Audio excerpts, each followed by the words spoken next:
Hola Vicente, ¿qué tal? Bueno, ¿Qué tal? buenas tardes a todos, ¿cómo están? Otra vez. Quiero presentarles a Vicente Marín, yo estoy muy feliz de que él esté aquí porque es el CEO de parainmigrantes.info, pero además es un abogado que tiene muchísimos años de experiencia y como dice él, lleva 25 años subiendo videos y ahí sigue. Hacíamos, nosotros empezamos a hacer vídeos cuando empezó YouTube, ¿vale? Wow. Y lo que ocurre es que antes, bueno, empezamos a subir vídeos cuando empezó YouTube en el año 2008 aproximadamente y lo que sí hacíamos era directos cuando no se podían hacer directos a través de redes sociales. Eso sí que lo hacíamos a través de Wow, otras plataformas, bueno, parecidas a esta, otras cosas que había en aquella época. claro. Mm. Pues qué adelantado, de verdad que Sí. adelantado por tu parte. Bueno, Vicente, voy a empezar con algunas preguntas, primero con la de Patricia, aprovechando y adelantamos la del chat y luego las que tenemos aparte, ¿vale? Entonces, Estupendo. Patricia Barreto consulta, cambié mi residencia por razones humanitarias a una residencia por cuenta ajena. Mi hija menor aún mantiene la residencia por razones humanitarias. ¿Qué proceso debo realizar para cambiar su residencia al mismo régimen que el mío? ¿Es un arraigo? ¿Qué arraigo? No, no es un arraigo, no es un arraigo, es una modificación, ¿de acuerdo? Habría que hacer una residencia, entiendo yo, como si fuera una. Con el nuevo reglamento, yo creo que lo haríamos. Claro, ella modificó, me imagino que antes del nuevo reglamento, porque ahora las razones humanitarias no se pueden modificar a través del artículo 191. O sea que lo normal sería hacer como si fuera una reagrupación, una residencia por reagrupación, ¿de acuerdo? Una residencia de menor. Entonces yo no lo haría por arraigo, sería como una residencia que normalmente se hace a través de, como si fuera una reagrupación en Mercurio. Porque no es lógico que ella tenga una residencia ya modificada a cuenta ajena y su hija tenga una residencia de razones humanitarias. O sea, lo normal sería hacerlo a través del proceso de como si fuera una reagrupación. Lo que pasa que no está ella fuera, la hija no está fuera. O sea, yo creo que lo haría de esa forma, ¿vale? Pero sí, lo lógico es modificar. Puedes también hacer un escrito cuando inicias ese procedimiento, por si el funcionario no tiene muy claro qué es exactamente lo que estamos haciendo, para que si en un momento dado el funcionario lo quiere incardinar en lo que sería una residencia de menor no nacido en España, que también es otra posibilidad, pues ellos ya internamente le den el trámite que sea. Pero al final entiendo que no puede ser una modificación del 191, porque no lo permite la norma, específicamente no lo permite, así que yo creo que lo haría como si fuera una reagrupación. Muchas gracias. Dice, sí, antes. Perfecto, muchas gracias. Vale, pues pasamos con la pregunta de Caris Calvo. ¿Cómo traer a los padres a vivir a España si son mayores de 75 años y si eres residente comunitario, hija única de padres venezolanos? Residente comunitario se refiere a que son ciudadanos de la Unión Europea Sí, sí, sí. familiares de ciudadanos de la Unión Europea. Si lo vamos a hacer como dentro del régimen comunitario, es muy importante tener en cuenta que esos ascendientes tienen que vivir a cargo.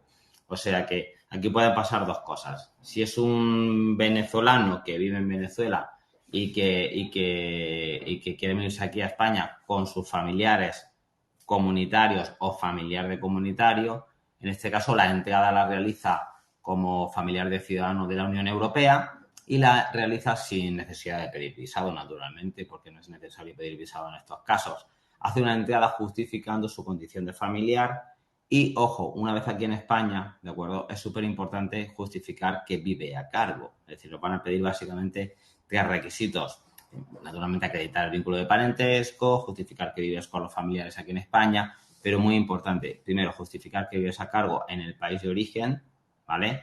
Justificar, además, que los familiares tienen medios económicos y además el seguro médico también para este familiar de 75 años.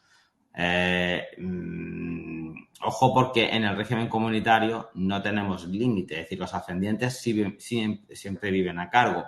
Se puede entender que a día de hoy todo lo que sea mayor de 80 se nos puede aplicar ese beneficio que tiene o ese concepto nuevo de vivir a cargo del nuevo reglamento de extranjería, que básicamente significa que si tienes más de 80 años pues no hay que acreditar que vives a cargo. En este caso creo que he entendido que tienen menos de 75. O sea, hay que acreditar que vive a cargo. Así que es muy importante justificar cuál es la situación de ese ascendiente, del padre de esos residentes aquí comunitarios, si trabaja, si no trabaja, si tiene pensiones, qué cuantías, si tiene familiares, si dependen de ellos, etcétera. Porque las remesas que se han enviado, cómo se han enviado, qué cantidades, con qué frecuencia, durante cuánto tiempo, porque esto va a ser relevante, muy importante para hacer esta residencia familiar de comunitario. ¿Ok? Perfecto, muchas gracias. Mm. Mozart Santiago dice, hay un tiempo estimado para la residencia por razones humanitarias, es decir, si no he podido meter la solicitud de nacionalidad aunque hayan pasado 3 renovaciones. Vamos a ver. Las razones humanitarias, muchos venezolanos disfrutan de una residencia por razones humanitarias, efectivamente. Y las razones humanitarias, cuando ya tienes 2 años de residencia, puedes solicitar naturalmente nacionalidad. Esa residencia de razones humanitarias es válida o computa para la nacionalidad. Con 2 años de residencia, como norma general, un venezolano podría solicitar nacionalidad. ¿Vale? ¿Cuánto tiempo puedas estar con razones humanitarias con una residencia renovada cada año? Pues prácticamente de forma indefinida. Lo normal es que a los 5 años te vayas a una larga duración, ¿vale? Lo normal es que a los 5 años te vayas a una larga duración. ¿Qué hemos recomendado siempre a los abogados? Intentar siempre, en la medida de lo posible, irnos a una modificación de esas razones humanitarias al régimen general de extranjería. ¿Por qué? Porque esas razones humanitarias se dan mientras persisten esas razones, vamos a decir, que dieron lugar a la concesión de esa tarjeta. Y eso, bueno, a priori parece que no va a cambiar y se van a seguir renovando esas razones humanitarias para venezolanos. Pero siempre nuestra recomendación, por lo menos la mía, siempre ha sido, en cuanto sea posible, modificar el régimen general. Lo que ocurre es que en el régimen general actual, desde mayo, no se pueden modificar esas razones humanitarias. O sea, básicamente la idea es que en cuanto puedas pedir nacionalidad, si tu voluntad es quedarte a largo plazo en España, pues es muy interesante intentar solicitar esa nacionalidad. Mientras llega o no llega esa nacionalidad, naturalmente puedes seguir renovando esas razones humanitarias, siempre y cuando pues, se mantengan las circunstancias que dieron lugar a la concesión de esa tarjeta, ¿de acuerdo? De esa residencia. O sea, en este caso, que llevas 3 años, bueno, mi recomendación normalmente en estos casos es solicitar nacionalidad española, ¿vale? Ya hace un año que podrías haberlo hecho, ¿de acuerdo? Incluso hace un año que ya podrías haber, el año pasado, antes de la entrada en vigor del reglamento, podríamos haber modificado el régimen general de extranjería, quiero decir, al régimen general a una residencia por cuenta ajena si estás trabajando, por cuenta propia si eres autónomo. Hoy en día eso ya no se puede hacer, o sea, ya la opción es ir prorrogando esas residencias de razones humanitarias hasta que consigas la larga duración y, si es posible, conseguir tu ciudadanía antes, que en el caso de un venezolano, pues normalmente es fácil, ¿vale? Es fácil. No hay que hacer nada más que un examen, acreditar que no tienes antecedentes. Es decir, es un proceso relativamente sencillo. Hay que tener mucho cuidado de hacerlo muy bien, porque aunque bueno, el proceso de nacionalidad es un proceso relativamente sencillo en cuanto al cumplimiento de los requisitos. Últimamente se está poniendo la cosa un poquito más dura en algunos casos, ¿vale? Hemos tenido algunas denegaciones un poco que nos han dejado un poco descolocados, pero si más o menos cumplimos los requisitos, bueno, si cumplimos los requisitos, no más o menos los cumplimos y hacemos el procedimiento bien, esto es muy importante, repito, porque un pequeño error va a suponer, igual no denegaciones, pero sí retrasos grandes de tiempo, pues lo normal es que en un breve periodo de tiempo y probablemente antes ni tan siquiera de tener que ir a una residencia de larga duración, ese ciudadano ya pueda cambiar de un estatuto de residente, vamos a decir, a un estatuto de ciudadanía, como de ciudadanía española, ¿vale? Entonces, realmente lo que hay que tener en cuenta es eso. Realmente las residencias por razones humanitarias y por circunstancias excepcionales se pueden prorrogar mientras se mantengan las circunstancias que ocasionaron esa concesión. Se ha discutido muchísimo en internet, en foros, en redes sociales, sobre si había que renovarlas, si no había que renovarlas y todo esto. Yo creo que es básico pensar que antes de la entrada en vigor del reglamento, yo por lo menos así lo he hecho, siempre he recomendado que en cuanto podamos modificar al régimen general, modificáramos. Ahora eso ya no es posible, Claro. ¿de acuerdo? Entonces ahora lo que hay que hacer es prorrogar. Igual una buena alternativa es esta, intentar acceder a la nacionalidad, aquellos que puedan y quieran, ¿vale? Aquellos que puedan y quieran, pues en el menor tiempo posible, que normalmente se va a dar Pero los 2 años, salvo que se den otras circunstancias que puedan, vamos a decir, ocasionar un plazo reducido de 1 año. Pero lo normal será los 2 años como ciudadano iberoamericano. Y antes de llegar a esos 2 años, Mm. se puede estudiar y presentar el examen y para el Sí. momento que se llegue el ok, vale, Sí, perfecto. naturalmente, porque de hecho es Como habitual, por adelantarse. ejemplo, los abogados que hacemos muchos expedientes de nacionalidad, como yo, ¿qué hacemos?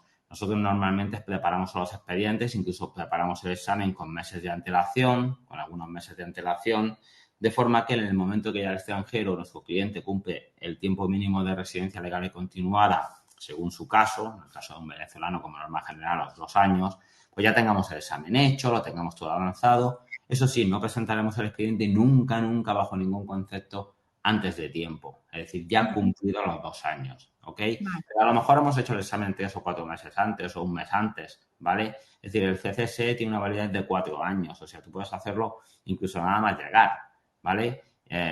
Pero en el momento que hagas la solicitud, ya cumpliendo ese tiempo de residencia legal mínimo necesario para solicitar la nacionalidad, el CCSE tiene que estar, vamos a decir, con una duración de menos de 4 años, ¿vale? Entonces sí se vale, puede hacer. De hecho, es lo habitual. De hecho, lo habitual es esto. No es esperar a los 2 años y hacer el examen, sino ir preparando las cosas y en cuanto cumples, pum, presentas. perfecto. Mm. Gracias. Luego, Final, Ritzy. al final, muchos profesionales como yo trabajamos en muchas veces los procedimientos relativamente sencillos, es decir, de extranjería, de nacionalidad, que manejamos a diario y que para nosotros son fáciles. Igual para la mayoría de la gente no, porque es su primer proceso, igual le puede resultar complicado, pero para nosotros muchos procedimientos de este tipo son, vamos a decir, desde el punto de vista jurídico, son sota caballo rey, lo tenemos bastante controlados. Ahora bien, nuestra labor sí está, hay una labor muy importante nuestra de organización, Ok, ¿vale? De cómo prepararlo todo, cuándo presentarlo, para que eso suponga, es decir, que nuestro cliente ni lo note. Es decir, muchas veces el mejor servicio es en el que el cliente dice, bueno, yo es que me dijeron que hiciera esto, y de repente me han dado la resolución. Es decir, básicamente que tenga la sensación de que que oye, todo. el abogado no ha hecho nada y le he pagado y no ha hecho nada y me han salido los papeles. Es decir, no, eso es muy bueno, porque el abogado se preocupa. Lo que has hecho es que prácticamente ni lo notes. ¿Y eso cómo se hace? Pues organizándolo bien, preparando documentos, de forma que preparan los expedientes, no hay requerimientos, todo eso es prácticamente sin noticias, desde que presentas hasta que se resuelve. Eso es un éxito. Y eso normalmente no es casualidad. Es fruto de una organización del trabajo, de un conocimiento de la norma, de un conocimiento de los procedimientos, de un conocimiento de dónde pueden haber problemas para evitarlos. Y luego al final presentas y lo siguiente es que llamas al cliente y dices, oye, tu nacionalidad está aprobada. ¿Vale? Listo. Eso es maravilloso. El cliente dice, ya, y no ha pasado, Wow, se queda como, y aquí no ha habido problemas. No puede ser, pues para eso me has contratado, ¿no? así es. Ritzy consulta. Estoy en Italia, venezolana.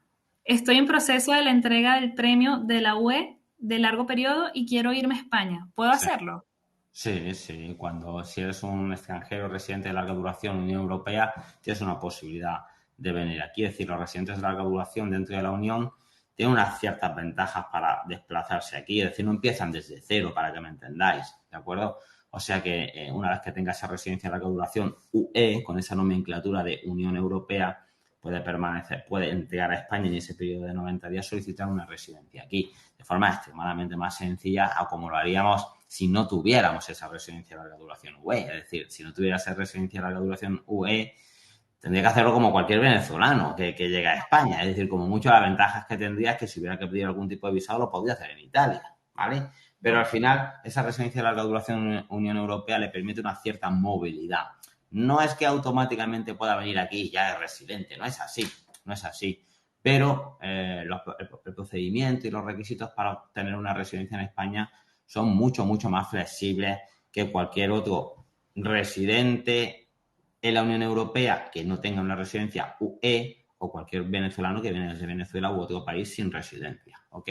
O sea que sí, de hecho es muy interesante esto, es decir, puede ser una buena vía de conseguir una residencia en España el hecho de que ella adquiera esa residencia UE. Y muchas veces cuando nuestros clientes están en países comunitarios, llevan ya tiempo viviendo, los animamos a que pidan esa residencia UE en ese otro país comunitario porque les va a permitir entrar a España y conseguir una residencia aquí de una forma mucho, mucho más beneficiosa. Genial. Yalitza dice, buenas tardes, soy venezolana y ahora vivo en Ecuador. Tengo una beca de EUDE y voy a tramitar mi visa de estudios aquí en el Consulado de Ecuador. Sí. ¿Me confirmas, por favor, cuándo debo justificar económicamente para que mi visa deba ser aprobada sin problemas? La maestría dura 1 año. Vamos a ver, tiene que justificar que va a disponer en España del 100%, como norma general, del 100% del IPREN, que son unos 600 euros al mes, ¿de acuerdo? 600 euros al mes. Si la maestría, si el máster dura 1 año, pues el periodo previsto en España son de 12 meses, por lo tanto hay que multiplicar esos 600 euros, la cifra actual a día de hoy, por 12 meses. Entonces estamos hablando de que justifiques que tienes esos 7.200 euros o que vas a razonablemente percibirlos durante el año que vas a permanecer en España, y lo puedes hacer además con cualquier medio de prueba válido en derecho en España, es decir, puedes hacerlo con la justificación de que has recibido, te han aprobado esa beca en esas cuantías, con la justificación de que tienes el dinero tú porque lo tienes ahorrado, con la justificación de que hay pues un familiar que te va a sustentar, que te va, vamos a decir, a sufragar esos gastos de estadía en España, ¿de acuerdo? O sea, realmente nuestra normativa no limita los medios probatorios de estos medios económicos a una cierta forma. Indudablemente, el tener aprobado una beca, ¿vale? Pues es perfecto, ¿no? Porque lo puedes justificar fácilmente, ¿vale? Pero hay otros estudiantes que o tienen el dinero ahorrado o incluso los más normales, es que, bueno, Sí, yo lo tenía aquí, pero no sé qué pasó. lo más normal es, digo que lo más normal es que mandas al niño aquí a estudiar y te haces cargo tú de los gastos de tu hijo, ¿no? Ese es el caso habitual, pero no necesariamente tiene que ser el único caso, naturalmente. Pero sí, son 600 euros al mes durante los 12 meses que vas a estar aquí estudiando, con posibilidad, naturalmente, de esa estadía poder modificarla, ¿no? Una estancia por estudios que luego se puede modificar por una residencia, una autorización de residencia y trabajo. Es importante, estos nuevos estudiantes, el régimen de estancia por estudios ha sufrido cambios desde mayo. Es importante que aquellas personas que vienen a estudiar y tienen su primera autorización, luego se asesoren bien de cuáles son sus opciones de futuro, ¿vale? Porque las prórrogas de estas autorizaciones están ahora ya muy limitadas, ¿de acuerdo? Y lo más normal es que cuando acaban los estudios o tengamos que cambiar de régimen o tengamos que nuevamente pedir unos estudios. Y es importante estar bien asesorados con suficiente antelación para evitar problemas de procedimiento, porque las peticiones de nuevas tarjetas de estudiante cuando se hacen desde España llevan unos plazos que hay que respetar y si te pasan los plazos te vas a quedar fuera y si lo que quieres es convertirte en residente, pues también conocer un poco cuáles son los requisitos para luego hacer los cambios. Es decir, una persona que viene aquí a estudiar y no sé si a los 2 o 3 meses, en un periodo de 1 año, se plantea, oye, pues me gustaría quedarme en España, que se asesore bien, ¿vale? Para ver cuáles van a ser sus opciones dentro de 8 o 10 meses. Y tenga todo razonablemente claro, ¿vale? Porque luego viene la sorpresa. Luego llegas al final, acaba la tarjeta y cuando vas a hacer algo, estás fuera de plazo en algunos casos, por ejemplo, para pedir nuevas tarjetas iniciales de estancias por estudios. Y esto es fruto del nuevo proceso de estudiantes que es un poco más restrictivo que el anterior. De ahí que hay que anticiparse un poco al tenerlo todo bien atado de cara a 1 año vista, ¿ok? O sea, eso es una recomendación que hago yo y que creo que si la gente la cumple, pues va a evitarse muchos problemas, sobre todo estos ciudadanos estudiantes que van a llegar a España o están a punto de llegar. Muchas gracias. Thais pregunta, ¿qué es más recomendable? ¿Apostillar el título de bachiller por Venezuela o por aquí? Mi título está en Venezuela, pero no sé si hacer el trámite por allá o por acá. Es que la apostilla siempre es por allí. Es decir, al final la apostilla es un sello que pone el Ministerio de Asuntos Exteriores. Lo ponga el Ministerio de Asuntos Exteriores venezolano a través de la embajada o el consulado venezolano en Madrid o en España, o lo hagan allí, pero la apostilla siempre es un documento que hace Asuntos Exteriores venezolano. Yo particularmente creo que si puede venir desde allí con la apostilla, mucho mejor, porque es de sobra conocido que el funcionamiento de los consulados de Venezuela en España, vamos a decir que no es todo lo bueno que desearíamos. Entonces, al final todo lo que podamos evitar aquí, pues mucho mejor. Es decir, si vamos a hacer procedimientos aquí en España, que normalmente son procedimientos en los que vamos a tener los plazos un poco apurados, siempre es interesante tenernos ya todo bien apostillado desde origen. Vale. Bien. Mozart dice, si estudio en un centro de primer nivel, ¿puedo solicitar arraigo por estudios en España? En caso positivo, ¿qué academias o centros ayudan o dan un certificado de profesionalidad nivel 1? Vamos a ver, el arraigo socioformativo está limitado, ¿vale? Entonces, no confundamos que el antiguo arraigo para formación, que las categorías de estudios eran mucho más amplias en el antiguo arraigo para formación que en el actual arraigo socioformativo. Es una figura parecida, es la misma, pero ha cambiado. Y uno de los cambios que ha sucedido este arraigo socioformativo con respecto al arraigo para formación es que la categoría de estudios que había ahora es menor, ¿ok? Entonces, lo primero que tenemos que hacer es que, ¿qué haría yo? Primero, ¿qué me gusta? ¿Qué voy a estudiar? Es decir, si no, bueno, lo primero que normalmente hago es, si tengo una persona que está en posibilidad de regularizarse a través de la figura de arraigo, normalmente no me voy a ir a un socio formativo si antes puedo intentar hacer o un socio laboral con un contrato de trabajo, ¿de acuerdo? O un arraigo social con vínculos familiares o con medios económicos propios. El arraigo socioformativo normalmente es una tercera opción, naturalmente descartando el segunda oportunidad, que hay mucha gente que puede cumplir una segunda oportunidad o un arraigo familiar, pero son figuras mucho más residuales. Entonces, claro, no tengo un contrato, vale, no puedo hacer un socio laboral. No tengo familiares ni tengo dinero, no puedo hacer un social, ¿ok? Entonces sí me voy a un socio formativo. Y en el hipotético caso que me voy a un socio formativo, lo primero que digo es, oye, vamos a ver, a mi cliente qué es lo que quiere estudiar, ¿vale? Porque no vamos a poner a estudiar algo que no le gusta. Oye, pues Vicente, a mí lo que me gusta es algo relacionado con el diseño gráfico. Entonces, ¿qué hago? Buscamos lo normal es de las categorías incluidas en los arraigos, los cursos que tenemos en los arraigos, grados medios, tenemos certificaciones, etcétera. Miramos qué hay, qué oferta formativa en el corto plazo hay para que esa persona se pueda regularizar, ¿ok? Entonces, miramos los centros por nuestra provincia, ¿vale? Entonces, claro, esto es lo malo. Lo malo es que no existe un listado, una página web, un lugar oficial donde podamos decir, oye, ¿cuáles son los cursos que hay para el mes de noviembre en Madrid para el arraigo? Eso no existe, ¿vale? Entonces tenemos que hacer un sondeo de lo que me gusta, qué cursos se pueden, más o menos veo que son interesantes y ese curso está dentro de las categorías del arraigo socioformativo y entonces verificar cuándo comienza, si es privado, si está subvencionado, de qué forma está, ¿vale? Si lo da el SEPE, si lo da una entidad privada, ¿de acuerdo? Y intentar hacer la correspondiente matrícula, ¿vale? Entonces, no es el socioformativo, el problema que tiene es este. Es decir, que no siempre es fácil encontrar y cuando encontramos uno que nos gusta, normalmente lo da una escuela privada y vale bastante dinero. ¿Vale? Y vale dinero. Estamos hablando de que hay cursos, yo he hecho algunos cursos para clientes que valen hasta 2 y 3.000 euros. 2 y 3.000 euros. ¿Qué pasa? Pues formaciones de 400, 600 horas, con prácticas, que prácticamente la gente que está estudiando en esos cursos acaba siempre con trabajo. ¿Por qué? Claro. Porque van las empresas a buscar a esos alumnos de esos supercursos. Esto no, claro, la gente, no todo el mundo se puede permitir esos costes de 1.000, 2.000 euros por curso.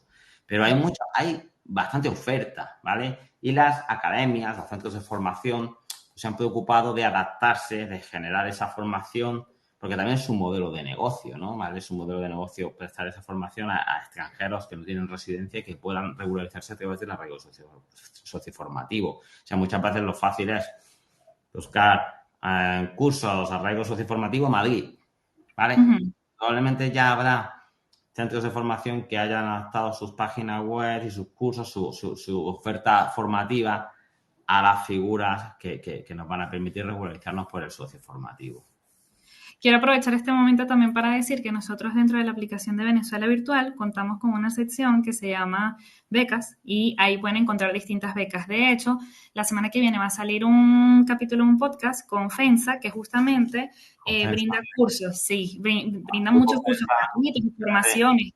Sí, Grupo FENSA, yo bueno, ni siquiera en parainmigrantes.info, que yo llevo con parainmigrantes.info desde el año 2007. Yo he hecho campañas publicitarias en mis portales con Grupo FENSA, en un portal que tenía que se llamaba Extranjeros sin Papeles, pues, no sé, en el año 2005, hace 20 años. O sea, Imagínate tú. O sea, que tienes experiencia. son gente de fiar, ¿eh? Grupo FENSA. Exacto. Estamos hablando que llevan 20, 25 años o más metidos en la formación, por lo menos que yo los conozca, ¿eh?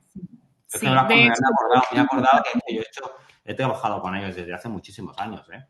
yo acabo de hacer uno de analítica web y estoy haciendo uno de estrategias de marketing y muy bien, en verdad, mucho mejor de lo que yo esperé de algo que es gratis, ¿sabes? Y es muchísimo mejor. Pero Al bueno, final, Henry, en todos este catálogo de opciones formativas, pues hay centros y centros, ¿no? Y hay centros que llevan toda la vida, y como FENSA, y hay centros pues, que están empezando, y es importante también que os aseguréis bien, ¿vale? Que os aseguréis bien que luego no vais a tener problema cuando paguéis una matrícula, que ese curso vale para el socio formativo, ¿vale? Que luego no nos llegamos, presentamos un expediente y llegue extranjería y te digan, oiga, es que esto no está incluido, esto no vale, ¿vale? Entonces es importante tenerlo en cuenta. Si vosotros no sabéis hacerlo, pues naturalmente contar con expertos con profesionales que os ayuden en todo esto.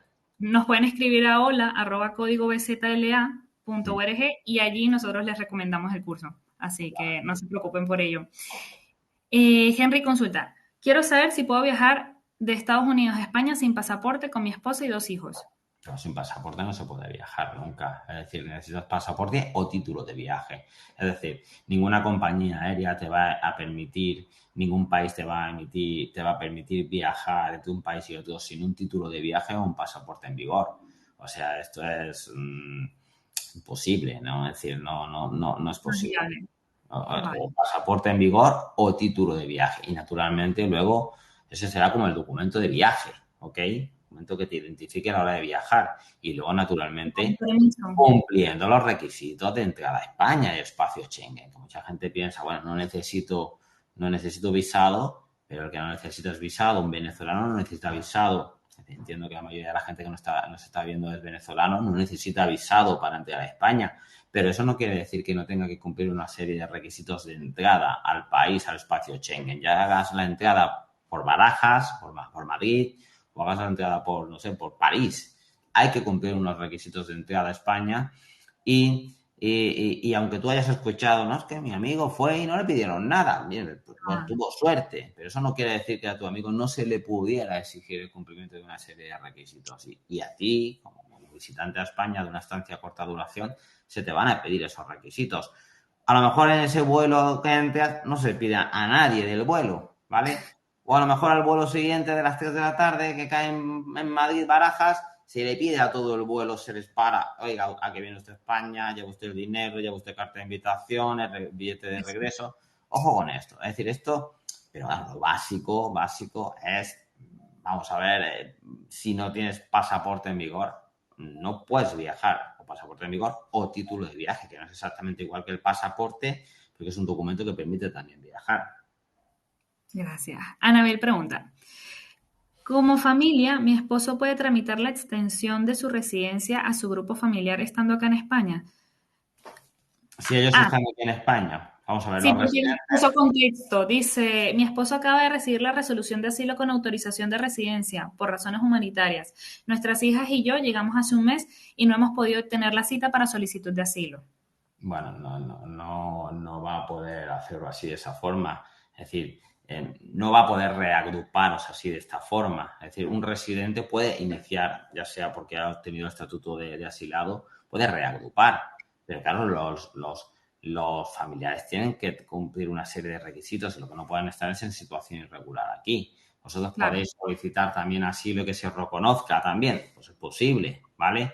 Pero ese residente o esa persona que ha conseguido ese estatuto para poder, vamos a decir, acogeros, tendrá que cumplir una normativa y no va a poder iniciar procesos de extranjería, de reagrupación, estando vosotros aquí y en cuanto os quedéis irregulares y en el mejor de los casos, claro, tendré que esperar un tiempo, trabajar, etcétera, etcétera. O sea, yo esto no lo veo viable, salvo que ellos soliciten en un momento dado también asilo. ¿Vale? Que entiendo que es posible que se lo den, puesto que si se lo han dado al marido, pues es posible que ellos tengan unas circunstancias parecidas a las que tenía su marido, o ese familiar.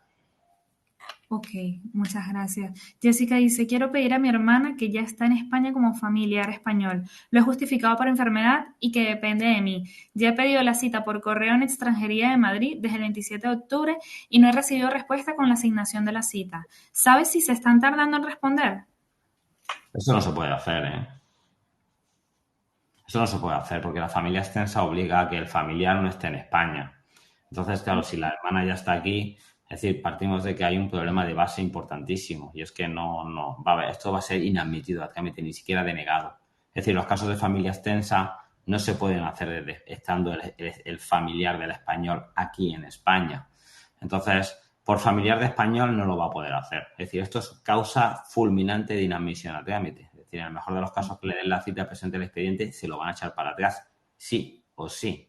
Y si se lo admiten, será por error, también te lo digo, ¿eh? Será por error, porque esto está clarísimo en el reglamento. Es decir, hay Wow. casos el nuevo Estatuto Familiar de Españoles permite la presentación desde España en algunos casos, pero en otros no. Y la familia extensa no se puede, la familia extensa, que sería un hermano, no se puede presentar estando el familiar aquí en España. Entonces hay que buscar otra alternativa. Si lleva un cierto tiempo aquí, lleva más de 2 años, pues un arraigo, tampoco un social con familiares, porque hablamos de familiares en primer grado. Entonces esto tampoco valdría. Puede ser cualquier arraigo a los que pudiera acogerse esa persona. Pero ya, repito, un estatuto de familiar no va a ser posible presentarlo desde España, ¿eh? Mucho me temo que no, ¿eh? Es decir, siento mucho aguarle la fiesta, pero es que va a perder tiempo, esfuerzo y expectativas porque esto es objeto de inadmisión a trámite, ¿eh? Es decir, Wow. hay que mirar bien, que hay que conocer bien los procedimientos. El nuevo procedimiento de familiares de estatuto, el nuevo estatuto de familiar de españoles, los procesos, este procedimiento que se ha hablado mucho, el proceso híbrido, ¿no? Porque permite la presentación estando el familiar en España, estando el español en España, el familiar fuera, estando los dos fuera, estando los dos aquí. Cuando están los dos aquí, no está permitido para la familia extensa, para hermanos. Wow. Vale, gracias. Mm. Y preguntan, soy venezolano en Madrid. Esto, esto, vamos a ver, es el caso típico este que luego llega a la oficina con una inadmisión. Es decir, el caso, es que yo he pedido a mi hermano. Claro, es que muchas veces los extranjeros se aventuran, más no lo hacen de mala fe, naturalmente, faltaría más, se aventuran en procedimientos desconociendo la norma. Claro, cuando Claro, esa persona presenta un expediente en Madrid, presencial, con cita que se va a llevar un montón de tiempo. Es posible que incluso, ya sabéis que las citas se están vendiendo, que a lo mejor llega y paga por una cita ya desesperada, le cobran un dinero por una cita, presenta un expediente y a lo mejor Madrid le inadmite a los 4 o 5 meses, le inadmite.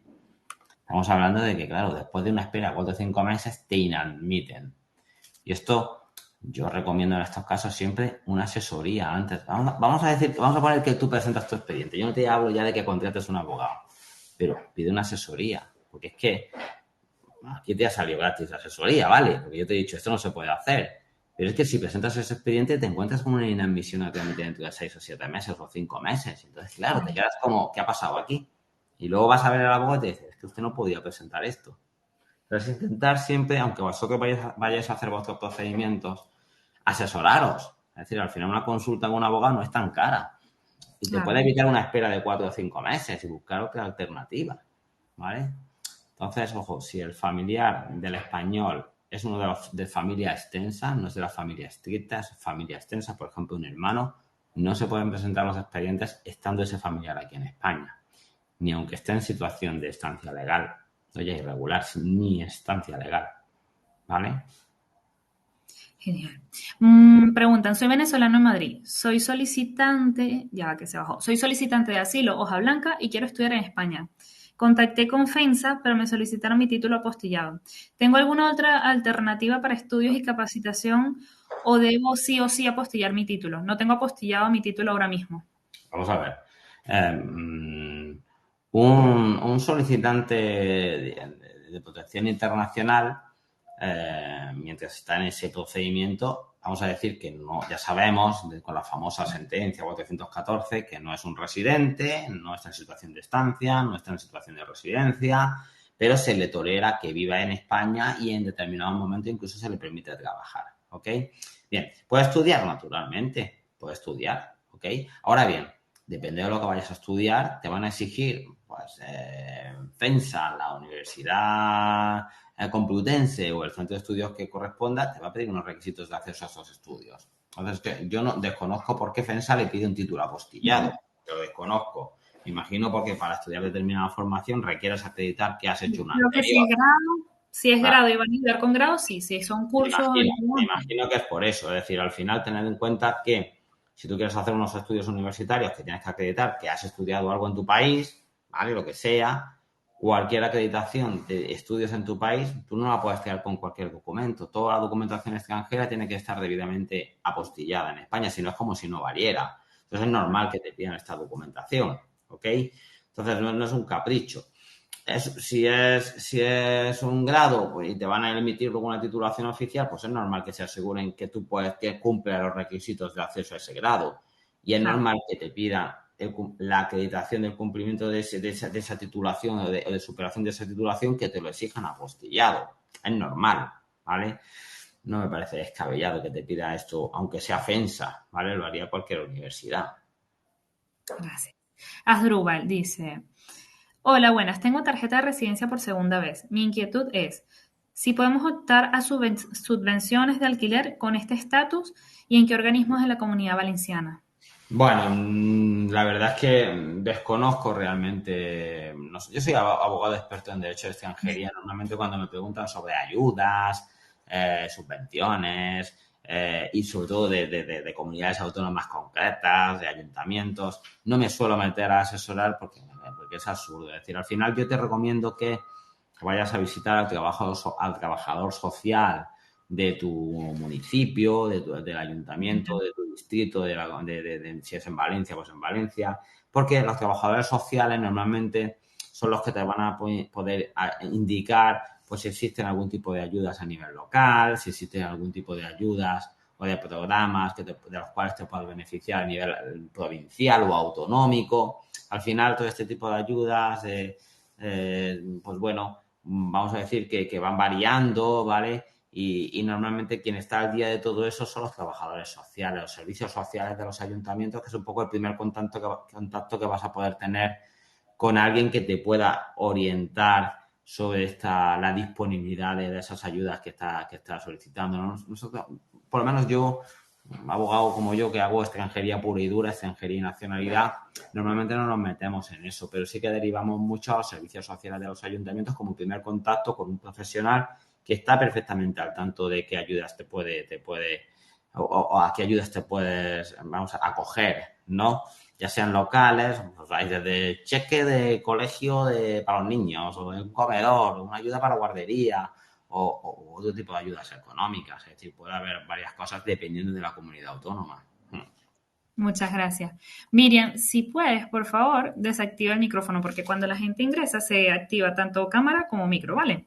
Muchas gracias. Gracias, Miriam.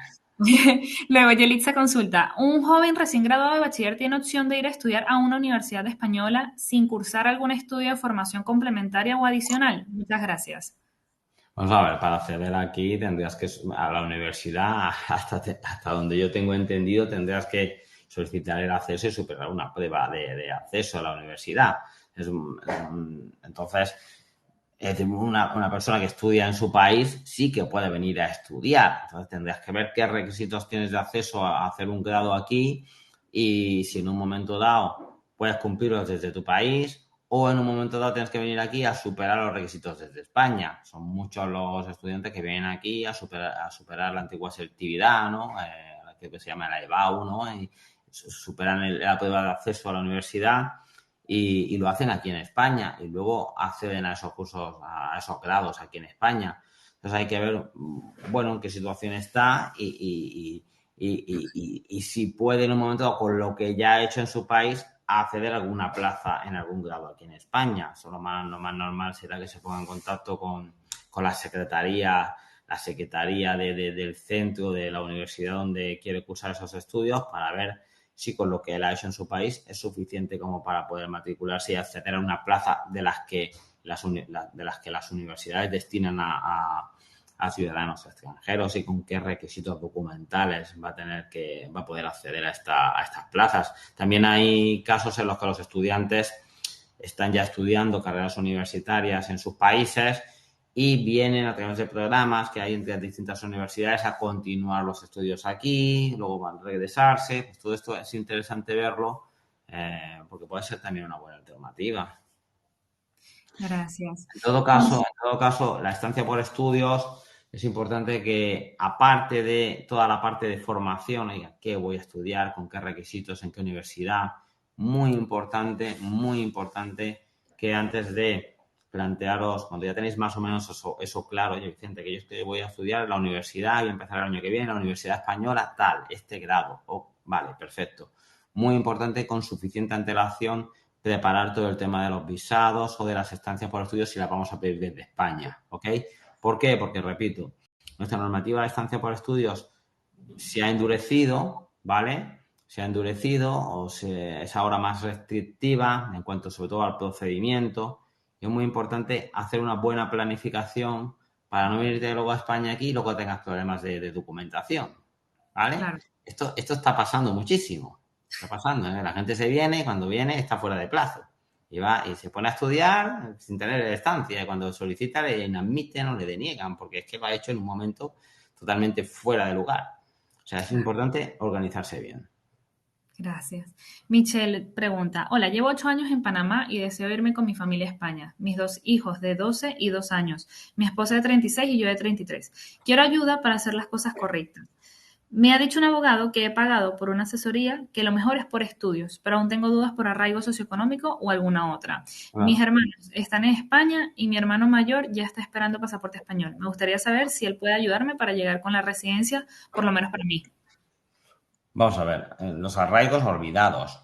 Vale, los arraigos los descartamos totalmente, porque los arraigos son autorizaciones para cuando ya el extranjero lleva una permanencia, ha permanecido ya en España al menos 2 años. O sea, estamos hablando de una persona que no ha llegado a España, que está todavía en Panamá. Pues claro, el arraigo es una figura inviable, absolutamente. Entonces, nunca nos vamos a plantear un arraigo cuando el extranjero está en origen. Venir a España a través de un hermano, esto no es tan fácil. Por mucho que tu hermano sea residente, por mucho que tu hermano sea incluso español. ¿Vale? Es decir, ¿un español puede reagrupar a su hermano? Sí. ¿Lo puede hacer en origen? Sí, se debe hacer en origen. Pero claro, tendría que vivir a cargo de él. Es decir, el extranjero vivir a cargo del español de forma absolutamente exclusiva. Y en este caso, además, el extranjero tiene su propio núcleo familiar. O sea, no solamente hay que demostrar que ese hermano es mantenido por el español, sino que además el español mantiene a toda la familia entera. O sea, esto normalmente es inviable. Normalmente son expedientes que yo digo, mira, solo olvídate. Entonces, por eso, igual el compañero va orientando a una estancia por estudios, ¿vale? Una estancia por estudios que permite a una persona venir aquí a estudiar, si estamos hablando de estudios superiores, también trabajar, compaginar estudios con trabajo. Y además las estancias por estudios, en algunos casos, si se pueden justificar la asistencia son medios económicos, pues de los que hablábamos al principio, pues también podemos, vamos a decir, traer a familiares, como familiares de estudiantes. Estos no pueden trabajar, ojo, estos no pueden trabajar. Entonces, la estancia por estudios es una alternativa que no es mala, no es fácil, pero no es mala. Y repito, hoy en día, para estudios de grado superior, que se permite estudiar, trabajar, siempre pensando que la principal actividad es la de los estudios, la del trabajo es accesoria, pues bueno, podemos venir, formarnos, ir trabajando, aunque sea hasta un máximo de 30 horas semanales. Luego, cuando finalizamos nuestra formación, pues hacer una modificación a un régimen de autorización de residencia de trabajo con una pena. No es mala opción. Naturalmente, descartamos los arraigos, no descartamos, pero probablemente no, porque yo no conozco circunstancias particulares de esta familia, pero lo normal es que no se pueda hacer una residencia familiar de España por familia extensa ni una reagrupación de hermano a hermano. Entonces, a priori, los estudios no es mala idea. Muchas gracias. Luis. Dentro de la complejidad, es decir, que claro, nosotros damos el abogado da una solución razonable, una solución jurídica razonable, pero luego esto es difícil cumplir. Claro. Oye, que son 4 y que tienen que tener una serie de medios económicos. Es que no los tenemos. Es que no me puedo matricular de esto. Es que tengo que hacer un seguro para 4 personas y eso vale 1.500 o 1.800 euros. Que no tengo ese dinero. O sea, Es que vosotros los extranjeros os tenéis que adaptar a las figuras de nuestra normativa y no siempre es fácil hacer eso, no siempre es sencillo. Gracias. Luis, por favor, ¿me ayudaría silenciando el micrófono? Muchísimas gracias. Miriam consulta, tengo mi residencia, entré por arraigo familiar antes del 20 de mayo, ya que mi hija es española. Me vine con mi esposo, que no es el papá de mi hija. Él no tiene papeles legales. ¿Cómo puedo hacer para ayudar a mi esposo? ¿Será que lo puedo pedir como arraigo familiar? A ver, no he entendido muy bien. A ver, ¿dónde está la pregunta? ¿Puedo ver yo por aquí? A Sí, ver. es básicamente es el padrastro de la niña que es española, pero es el esposo de ella y quiere ver si lo puede traer como arraigo familiar. ¿Cómo lo puede ayudar? Vamos a ver, el arraigo familiar es una figura muy concreta de progenitor de ciudadano comunitario o cuidador de ciudadano comunitario. El arraigo familiar es una figura muy concreta. Entonces, esto que estáis hablando no es un arraigo familiar, ¿vale? Si estamos hablando de un niño español. Estamos hablando que es el padrastro de un español y ella es extranjera, vamos a decir residente. Mira, si ella es la madre de un niño español, o sea, tiene residencia como progenitor de español, Eso. ¿no? Vale. El arraigo social por ella tampoco se podría hacer. ¿Por qué? Pues porque el padrastro está fuera. Un arraigo social siempre requiere 2 años de permanencia en España. O sea, tampoco se podría hacer. Si ella está aquí con residencia, ¿vale? Podría en un momento dado reagrupar a su cónyuge. Eso sí Ok, se podría hacer en origen. Eso sí, necesitamos cumplir los requisitos de la reagrupación, ¿vale? Es decir, el que es residente porque es progenitor de un español ya puede también ejercer los derechos de reagrupación familiar. Ahora, si cumple los requisitos de la reagrupación en el sentido de medios económicos, duración mínima de la residencia de 1 año, vivienda adecuada, etcétera, podría reagrupar a su pareja, hacer un proceso de reagrupación con respecto a su pareja. Esto igual no es descabellado, ¿vale? genial. Pero Voy a... hoy en día es muy importante tener, claro, entiendo que, bueno, la gente en general habla de arraigos, de arraigos familiares, pero es que esas figuras son para casos muy concretos. Claro, ahora hablamos de arraigo familiar y lo que era un arraigo familiar hace 5 meses ya no lo es hoy en día, es otra cosa. Entonces aquí hay que tener muy claras las figuras porque si no luego nos encontramos con los problemas de que vamos a hacer un arraigo familiar y nos inadmiten al trámite. Claro. Es que no estamos, esto no es un arraigo familiar, esto podría ser una reagrupación familiar en un momento dado. Gracias. Como ya casi cumplimos la hora, culminamos con la pregunta de Jessica, ¿vale? Voy a seguir.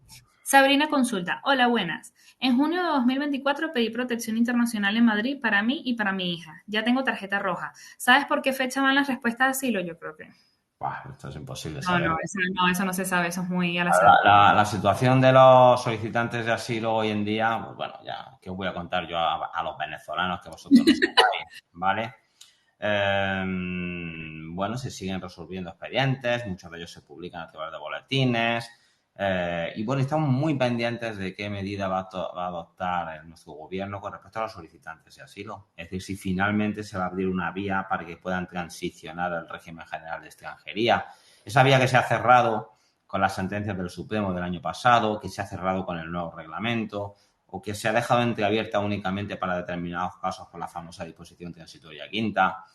Pero todavía tenemos la esperanza en que se nos permita la posibilidad de a los venezolanos solicitantes de asilo y a otros solicitantes de asilo, pues una vía jurídica para transicionar, repito,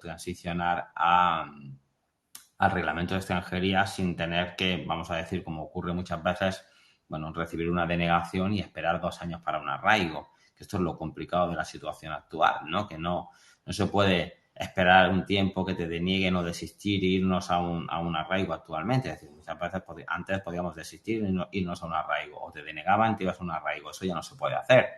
Entonces, esto, pues nuestras autoridades migratorias se han dado cuenta que igual han apretado demasiado las tuercas con la restricción de los arraigos para los solicitantes de asilo y esto puede suponer un perjuicio grave para nuestra economía, sobre todo cuando hablamos de personas que llevan tiempo esperando ya su asilo, que están perfectamente arraigadas, asentadas, que cotizan, que tienen empleados, que tienen sus niños en el cole, es decir, que están integradísimos.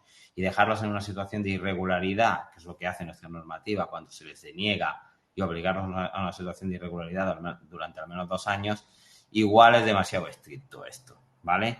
Entonces se buscan alternativas, se están buscando alternativas y estamos súper pendientes, sobre todo los profesionales como yo, que estamos muy pendientes de lo que hacen nuestros gobernantes o lo que nos va a esperar en el futuro con respecto a estos casos, ver si se abre alguna fórmula, no sé, permitir solicitudes por disposición adicional segunda, que yo ya he hablado de esto hace varios meses, que podría ser una alternativa, dictar un decreto parecido al que se dictó con la DANA para acoger a los solicitantes de asilo, puesto que hemos visto que el proceso de regularización masiva de la IPL, de la Iniciativa Legislativa Popular, está un poco atrancado, que hubiera sido una salida muy importante. O sea, en este caso lo que hay que hacer es, bueno, pues esperar un poco la resolución y a ver si hay suerte. Y si no, que tengamos suerte y que se reconozca esa condición de asilado o al menos unas razones humanitarias. Y en el peor de los casos, si eso no se produce, bueno, pues nos podemos plantear a ver qué opciones tenemos en el momento que llegue eso, ¿vale? Muchas gracias. Magali consulta. Yo coticé 10 años en Venezuela, 5 años en España y 4 en Estados Unidos. No he gestionado la pensión porque me informaron que Venezuela no estaba pagando las pensiones. Quiero saber si usted puede gestionarme la pensión y el importe de sus honorarios profesionales. Entiendo que Venezuela está pagando las pensiones. Podemos verlo. No es un trámite de los que yo haga habitualmente en la oficina, pero es cierto que en muchos casos como este, que ahora mismo muchas personas que se están dando cuenta que realmente podrían recibir su jubilación aquí en España a través de los acuerdos que existen, ¿vale? La vas a recibir aquí en España, o sea, a través de ese acuerdo. O sea, sí lo podemos ver. O sea, que se ponga en contacto conmigo, lo vemos exactamente, si es viable y le hacemos un presupuesto sin compromiso ninguno, naturalmente. Gracias. Yo al final voy a colocar tus datos, ¿vale? Para que puedan Y contactar. bueno, ya sabéis que los que no me conozcan, es la primera vez que me ven, pues ya sabéis que, bueno, que nos podéis visitar en parainmigrantes.info y que, bueno, ahí también en nuestras redes sociales, tanto en Instagram, Facebook, en YouTube, en, bueno, todas las redes, en TikTok, en todo esto, pues podéis contactar con nosotros. En nuestra página web también tenemos en parainmigrantes.info un botoncito de WhatsApp para que podáis contactar con nosotros a cualquier hora del día. Es cierto que hay determinadas horas que no estamos, porque está cerrada la oficina, como ahora, estoy yo solo, ¿vale? Sí. Pero bueno, normalmente en cuanto volvemos por la mañana a la oficina, siempre retomamos todas las conversaciones que nos habéis mandado por la noche, por la tarde, que nuestro robot ha atendido, las retomamos, un humano las retoma y nos ponemos en contacto con vosotros, encantados de poder, bueno, ayudaros, asesoraros y si es necesario, pues coger una cita conmigo, verlo todo tranquilamente y buscar alternativas y soluciones a vuestra situación. Muchísimas gracias por la disposición. Nada, Sandra consulta. Deseo migrar como nómada digital. Esta es una buena pregunta. Esto me lo han preguntado varias veces. Interesante, los nómadas. ¿Debo solicitarlo en Venezuela antes o puedo hacerlo luego de haber migrado? Mis estudios de maestría en orientación de la conducta, ¿debo homologarlos? No aparece en la lista de carreras homologables. Gracias. Vale, vamos a ver. Para empezar, los nómadas, la residencia de nómadas, nosotros hacemos muchos nómadas. Es decir, en nuestra oficina es un permiso que nos gusta. No son expedientes fáciles. Podemos hablar que el nómada posiblemente sea uno de los más complicados de montar. ¿Por qué? Porque cada nómada es diferente, cada nómada es un mundo. Cada nómada trabaja de una forma, unos por cuenta ajena, otros por cuenta propia, unos en unos países, con otras, unas empresas, con otras. O sea, cada expediente es diferente. ¿Vale? Entonces es un expediente que hay que montar bien para tener éxito. ¿Qué ocurre? Que el nómada es una figura cuando nosotros vemos que razonablemente podemos encajar a un cliente nuestro en una figura de nómada, nos encanta. ¿Por qué? Porque si tenemos éxito vamos a tener una autorización en un periodo de tiempo muy corto, ¿vale?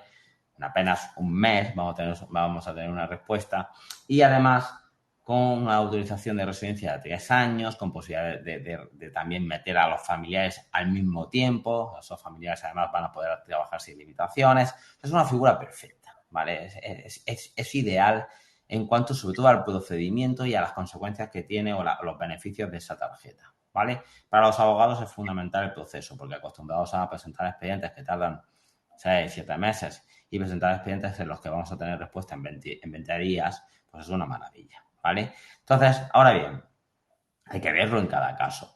¿Qué nos gusta más? Siempre nos gusta más presentar desde España. Es decir, en aquellos casos en los que tenemos la posibilidad de que el extranjero ya está aquí en periodo de estancia legal, hacerlo desde aquí. ¿Por qué? Porque se puede presentar en origen un visado de nómada y luego aquí una residencia, Ok. pero solamente nos vamos a estos casos, en los casos en que el extranjero está fuera y no puede entrar sin visado a España, o no tiene visado o no puede conseguirlo. Entonces nos vamos a visado. Siempre, cualquier abogado de extranjería podría corroborar esto, no nos gusta trabajar con los consulados. O sea, si podemos evitar un visado, lo evitamos. Es decir, en este caso, un venezolano puede evitar un visado, en el sentido de que puede entrar a España y dentro del periodo de estancia legal solicitar aquí una residencia nómada directamente. Entonces, esto no solamente te reduce el procedimiento, ¿de acuerdo? Sino que te reduce muchísimo los problemas. No es lo mismo pelearse con el consulado que pelearse con la UGE, con la Unidad de Grandes Empresas y Colectivos Estratégicos.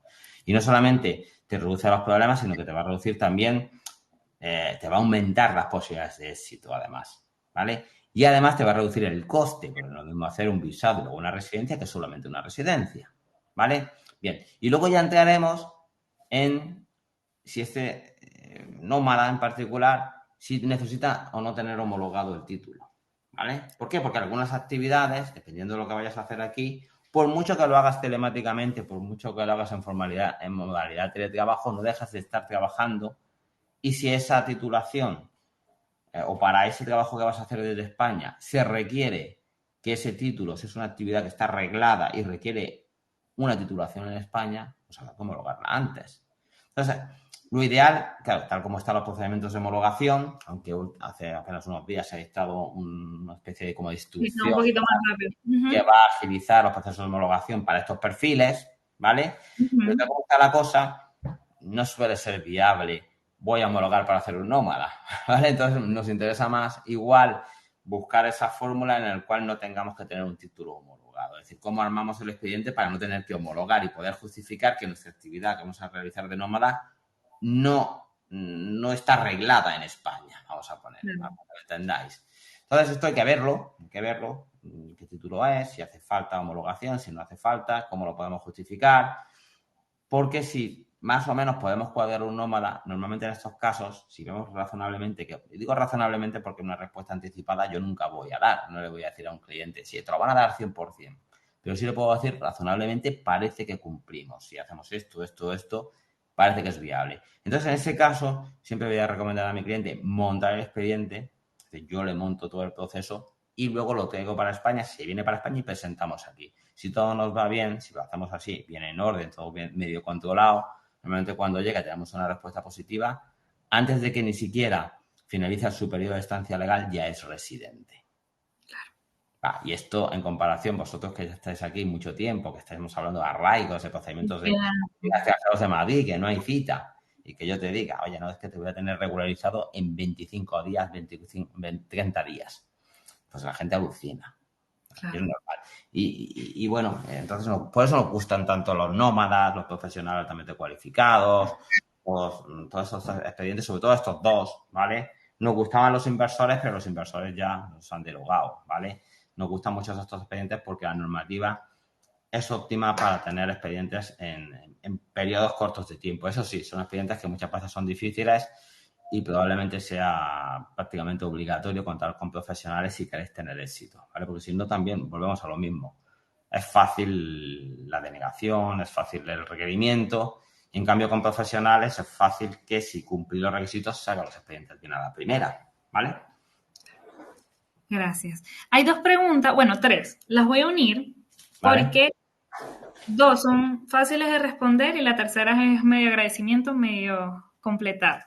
Vale. Entonces, Ana dice que es técnico superior universitario en tecnología de alimentos. Para esta carrera, ¿hay campo laboral en España que me permita concursar por un buen empleo? Segundo, ¿se puede trabajar en negro en el país? Tercero, Ya va, que se me bajó. La tercera, gracias Vicente por tu respuesta. Para mi hermana, ¿habría otra opción por razones humanitarias por enfermedad? Porque está aquí con tratamiento en la privada y tiene los Vamos a informes. ver, vamos a ir en orden inverso. A la hermana, si tiene una enfermedad aquí, habrá que ver la enfermedad si es sobrevenida o no es sobrevenida. Porque si es sobrevenida en España y es grave, ¿vale? Pues entonces sí que hay una residencia por razones humanitarias de enfermedad sobrevenida, ¿vale? Pero tiene que ser una enfermedad sobrevenida en España y grave, no cualquier enfermedad, sino aquella que, pues, los médicos, a través de certificados médicos, informes médicos, recomienden que ese extranjero no se mueva de España y reciba ese tratamiento aquí, ¿vale? Entonces esto puede ser. Hay algunos casos en que la enfermedad a lo mejor no es sobrevenida y podríamos hacer otro tipo de autorización, ¿vale? El de enfermedad sobrevenida, el de enfermedad es sobrevenida. Otro tipo de autorización, pues la famosa no. La antigua 1.4, disposición adicional 1.4, que ahora es la disposición adicional segunda primera, que es como una especie de cajón desastre. Es decir, no tenemos dónde encajarte, pero se dan razones súper excepcionales que pudieran justificar que no tiene la residencia. No vamos a una disposición adicional segunda. Esto es complicado, pero no imposible. ¿Vale? Complicado, pero no imposible. ¿Vale? En cuanto se puede trabajar en negro, se puede, no se debe. ¿Cuántos trabajadores, cuántos extranjeros no están trabajando en la actualidad aquí? Pues sí, ¿es legal? No es legal. Es decir, No. es decir, se puede, pues es posible que alguien te dé trabajo. Hay muchos extranjeros que vienen a la aventura y consiguen trabajo. Quiero decir, como posibilidad se puede, no es legal. Es decir, no es la recomendación. Es decir, yo como No, abogado de puede pasar extranjería muchas no cosas. voy a recomendar a un cliente vente aquí a trabajar en negro. Yo No. siempre voy a dar opciones legales. Que no hay opciones legales y el cliente quiere venirse aquí a la aventura a trabajar en negro, pues bajo su responsabilidad. Pero hombre, no es lo ideal. Lo ideal cuando te asesoras con un abogado, el abogado lo más lógico es que te diga, oiga, pues por esta vía, va buscando vías legales, aunque sean difíciles. No irregular. La irregularidad ya la sabemos. Eso ya me la sé, pero tú no vienes aquí a que yo te diga que te vengas aquí a buscarte la vida sin papeles, ¿no? A que te exploten laboralmente, a que estés escondido. Tú no vienes aquí a que yo te Que no cuente eso. pudiesen pagarte. Porque Vienes a un abogado a que te cuente justo lo contrario, a ver si de alguna manera, ¿vale? Podemos arreglar la situación y que no tengas que estar en esa situación. ¿Qué ocurre? Que muchas veces las fórmulas son muy complicadas. Entonces me dice, oye, Vicente, muchas gracias, pero no puedo cumplir esos requisitos, ¿vale? O ahora no puedo cumplirlos o me toca trabajar en negro. Entonces, aquí hay trabajo y hay muchos extranjeros que están trabajando en negro, ya todo el mundo lo sabe. Ahora, pues no es lo recomendable. Yo por lo menos no lo recomiendo. También es cierto que muchas veces pues llega la gente y dice, Vicente, es que prefiero trabajar en negro que estar en la situación en la que estoy en mi país. Pues también lo comprendo. Pero repito, un abogado como yo siempre va a buscar las fórmulas legales, ¿vale? Por lo menos intentarlo, ¿no? Intentar asesorar al cliente y que sepa lo que se encuentre, lo que se va a encontrar si se viene aquí a trabajar en negro. Y la tercera pregunta era la de... ¿Cómo Está era? la de la técnico universitaria. Era que las opciones que tiene de si hay mercado para eso. Pues Sí. sinceramente no lo sé, no lo sé, porque no, es decir, al final yo soy profesional de la extranjería, entonces no sé cómo está el mercado laboral de los técnicos en alimentos. Pues Claro. imagino que si es un perfil muy específico es posible que igual tenga alguna Tendría salida. que investigar. Sí. Imagino yo. Pero no sé cómo está la industria aquí, el sector ese concreto de los técnicos en alimentación, no sé cómo explicarlo, ¿no? Entonces, pues es Investigar en posible. LinkedIn puede ser. Pues Claro, está pues digo, disponible. hay redes sociales como LinkedIn donde puedes un poco tantear, hay canales, me imagino, de donde hay profesionales del sector, empresas del sector donde puedes un poco tantear. Igual es un perfil que, no sé, se me antoja que igual es un perfil cualificado, es decir, un perfil muy concreto, que igual puede haber alguna empresa que realmente tenga mucho interés. Ojalá fuera así, porque entonces podríamos intentar hacer como una contratación a través de un profesional altamente cualificado. Bueno, podría ser una opción, no lo sé, repito, porque Claro. no conozco, es como se me dice a veces, ¿cómo está el mercado de trabajo para los, no sé, los analistas Dato. no sé, analistas de Dato. estadísticas sobre la venta de coches? Oye, pues yo no lo sé el mercado del automóvil si está buscando esos perfiles, no lo sé, posible, pero no soy un experto en eso.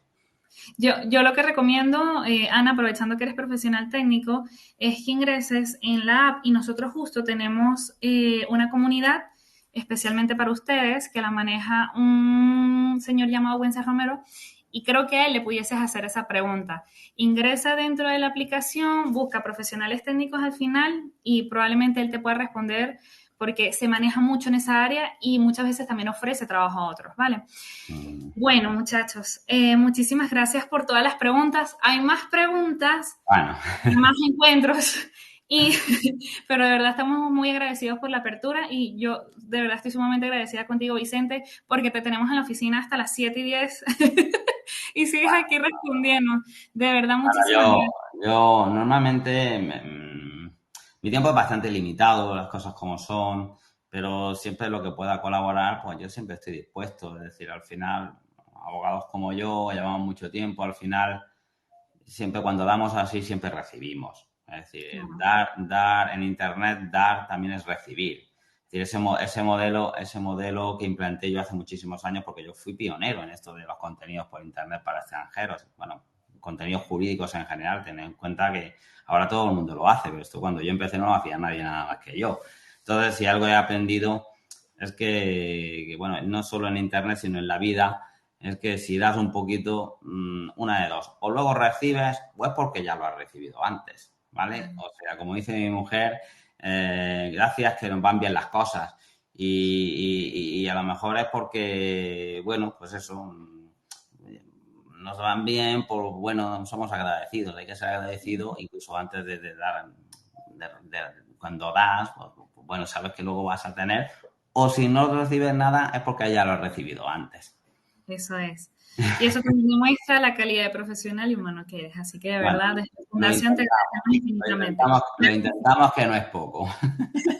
Hay varias personas que están diciendo que te van a pedir asesorías, así que nada, los invitamos a Sí, ingresar. bueno, ahí en nuestro portal, en parainmigrantes.info, tenéis ahí botoncitos así para hacer para reservar una cita conmigo y nada, podéis reservar la cita de lunes a viernes, estamos atendiendo en la oficina, las consultas conmigo, bueno, las consultas con mi equipo y conmigo de lunes a viernes tienen un coste de 45 euros, tenemos para poder fijar las citas.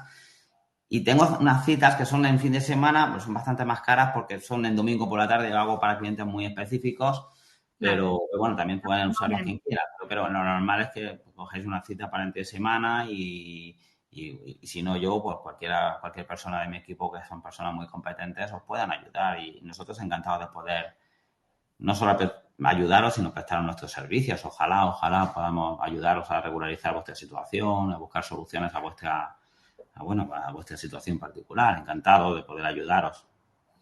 Muchísimas gracias y también gracias a todos los que han participado. Hay algunas preguntitas allí como, vamos a hacer algún live sobre currículum. Quiero que sepan que los tenemos. Les invitamos a ingresar es que hay muchas cosas. Hemos hecho 14 webinars, ¿ok? Y la mayoría de ellos son sobre currículum. Entonces, y de hecho, revisamos currículum a través de hola@códigobzla.org. Entonces, ingresen a la aplicación otra vez. Ingresen a la aplicación, entren en webinars, cursos pasados y vais a encontrar muchísima información sobre ello y muchos más webinars que se van a hacer sobre este tema. Y pues nada, nos despedimos. Gracias nuevamente. Pueden dejar también estas mismas preguntas, que las voy a dejar anotadas de hecho, en el evento, en la sección de comentarios, para que en el próximo encuentro, pues terminemos de responderlas, ¿vale? Así que nada, feliz noche a todos, gracias Vicente y pues que descansen. Gracias, saludo.